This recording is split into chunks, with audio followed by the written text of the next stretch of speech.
Welcome to our WUSA9 Cherry Blossom Special. I'm WUSA9 Chief Meteorologist Topper Schutt. DC's cherry blossom season is here again. The iconic sign of spring is already blooming around the district, and it won't be long before people are flocking to the Tidal Basin to see the puffy pink and white blossoms. And if it seems like the cherry blossoms are popping a bit earlier and earlier, well, you're right. This year's predicted peak bloom, according to the National Park Service, is between March 23rd and March 26th. We could hit that peak bloom earlier than that. And if you take a look at the dates of the most recent peak blooms, 4 out of the last 6 were in March. March 23rd last year, March 21st in 2022, and the earliest being March 20th back in 2020. Only twice in the last 6 years has peak bloom occurred in April. And only in 2018 did we see one later than average peak bloom. The average peak bloom, you might ask? Well, that's April 4th. The latest peak bloom on record is April 18th, way back in 1958. That record is safe, and the earliest bloom was March 15th, 1990. We could come very close to that this year. So, the bottom line, if you want to see the cherry blossoms at peak bloom near the Tidal Basin, you better make plans sooner rather than later. Meteorologist Michaela Lucero has everything you need to know from getting there to what to wear. If you plan on checking out the cherry blossoms this year, here's a few things you need to know before you go. First things first, your outfit. You must wear your best walking shoes. The walking loop at the Tidal Basin is more than 2 miles long, and if you want to go check out some of the other memorials along the National Mall, you will easily add several more miles to that. In March, the average day will start in the 30s and end in the 50s, so layers are your best option. And if it's sunny, be sure to bring a hat and sunglasses. And if it rains, a raincoat will serve you best. An umbrella can be a hassle to carry around all day. It can obstruct your view of the blossoms, and they may damage low-hanging branches. Finally, have a bag that can hold all your essentials, things like water, snacks, sunscreen, and your camera. Since parking is limited at the Tidal Basin, you won't be able to just run back to the car to grab your essentials.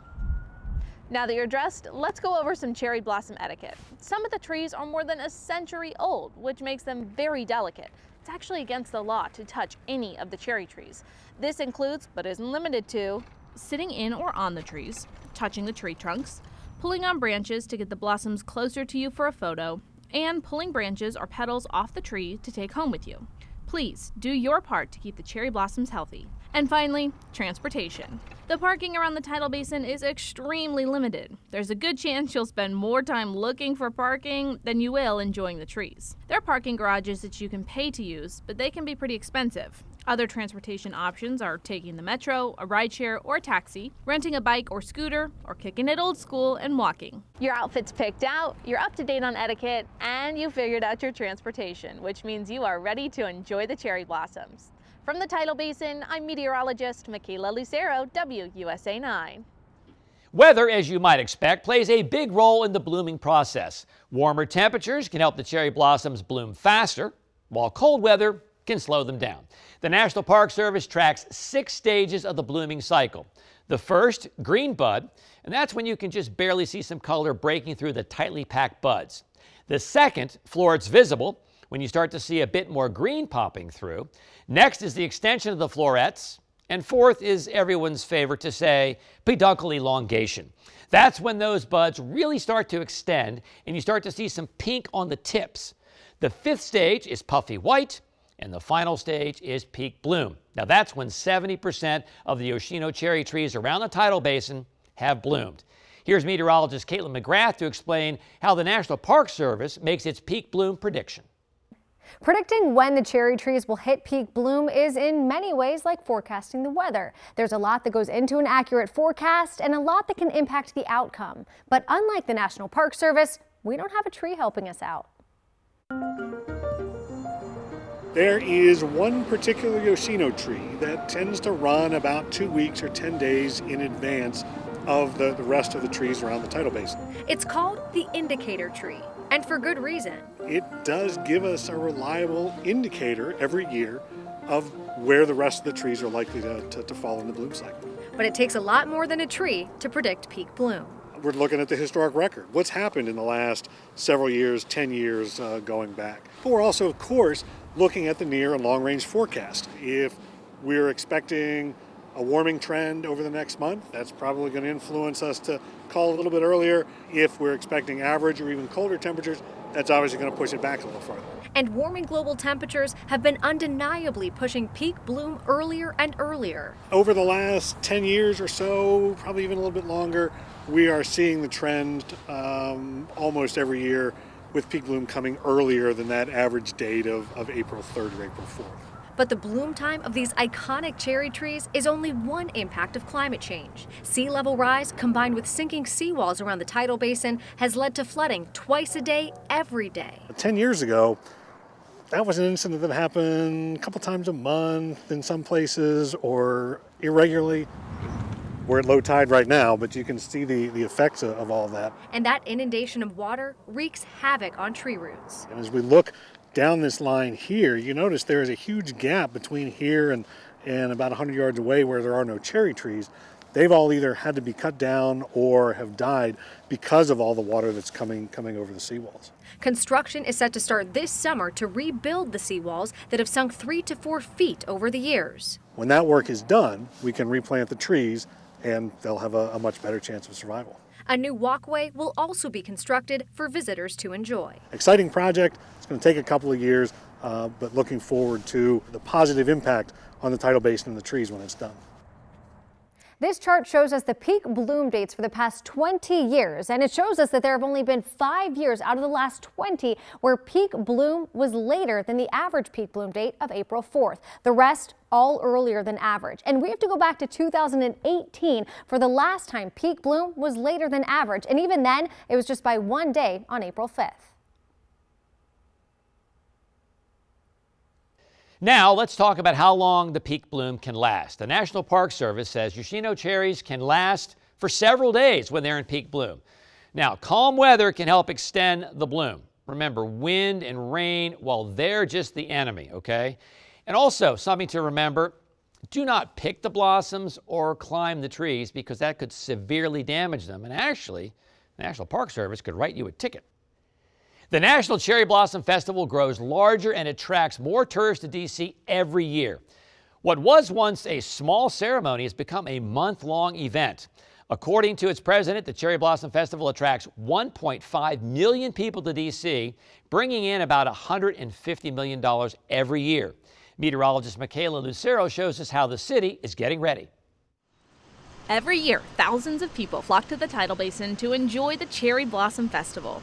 But did you know there are tons of cherry blossom themed events outside of the tidal basin area that you can enjoy? To learn more, I spoke with the president of the National Cherry Blossom Festival, Diana Mayhew. Our goal with the National Cherry Blossom Festival has really been to take that beautiful celebration of the tidal basin beyond the tidal basin and throughout Washington's downtown, into all 8 wards of the city, and actually even into the region. The National Cherry Blossom Festival consists of 4 weeks full of exciting events. From the annual staples like the Kite Festival and the parade to some of the newer attractions like the after-hours exhibits at the National Gallery of Art and the brand new art projection at the Smithsonian American Art Museum. There are so many special things like that to do off of from the tidal basin and the mall. There are also restaurants that partner with the festival to provide you with a very cherry dining experience. We have more than 80 restaurants that are participating with us in our Cherry Picks program, showcasing a specialty cocktail or an entree or a dessert. And you can go and just experience the cuisine of Washington, D.C. And the party doesn't stop when the sun goes down.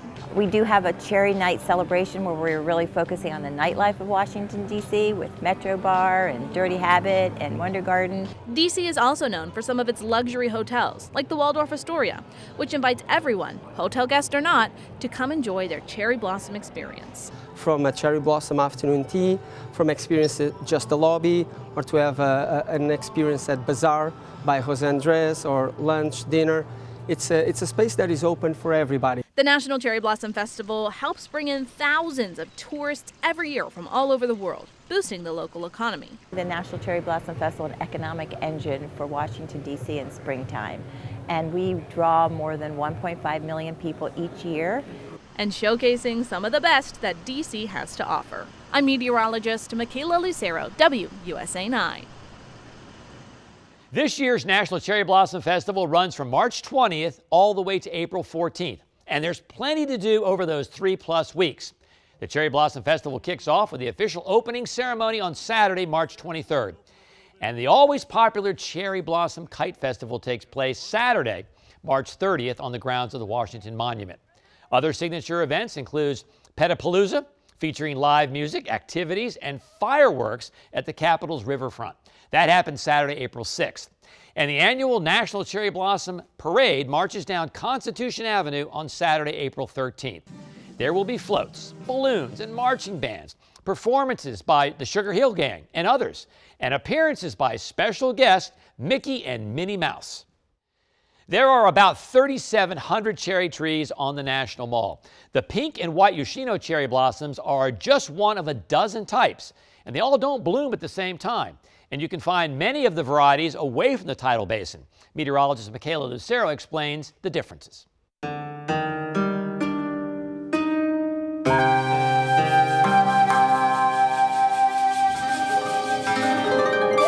Did you know there are 12 different types of cherry trees scattered across DC? If you head out to the Cherry Blossom Festival, the most common tree you'll see is the Yoshino cherry. This tree represents approximately 70% of the total number of cherry trees in the park, according to the National Park Service. These trees can grow to 50 feet high and can be spotted by their white flowers and almond scent. The next most common is the Kwanzaa cherry. This one makes up for about 13% of the cherry trees you see on the mall in the tidal basin. You can identify this one by its bushel of large pink petals that are usually in bunches of 3 to 5.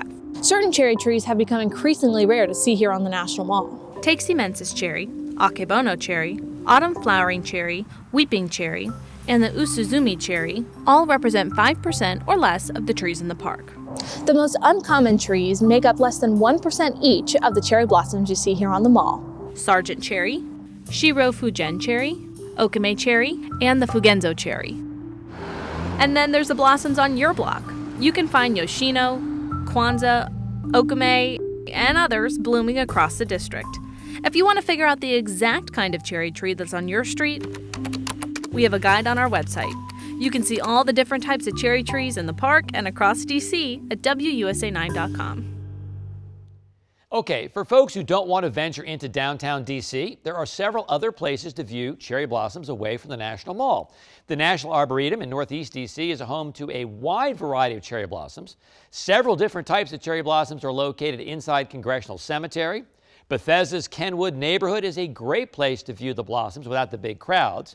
There is also the Walled at Bishop's Garden at National Cathedral. And Cherry Hill, located in Dunbarton Oaks in Georgetown, also has a mixture of cherry blossoms. Now, if you want to go to the tidal basin during peak bloom, you'll see no shortage of folks taking pictures of the cherry blossoms, from professional photographers to the average person with a cell phone camera. Everyone is looking for that perfect shot. Well, meteorologist Michaela Lucero spoke to an expert for some tips. It's no secret that everybody wants to capture the perfect cherry blossom picture. But with things like large crowds and bright sun, it can make capturing your memories a little bit harder. I reached out to one of our top WUSA9 weather watchers, Chris Vacuda, to get 3 tips on how to snap the perfect cherry blossom shot. First, the best time to take photos is in the morning, before too much dust gets in the air and large crowds become unmanageable. Second, for best color and detail, try using low-angled shots and golden lighting. Finally, if you're using your cell phone, Vacuda recommends using the panoramic setting to capture all of your surroundings in one shot. So there you go, 3 tips to help you snap the perfect cherry blossom shots. From the tidal basin, I'm meteorologist Michaela Lucero, WUSA9. Along with springtime and all of those cherry blossoms also comes pollen. That's why you'll see many people reaching for tissues and rubbing their eyes. Climate change is not only affecting the cherry blossoms, it's also affecting seasonal allergies as well. And it all comes down to warming global temperatures and the impact on the growing season.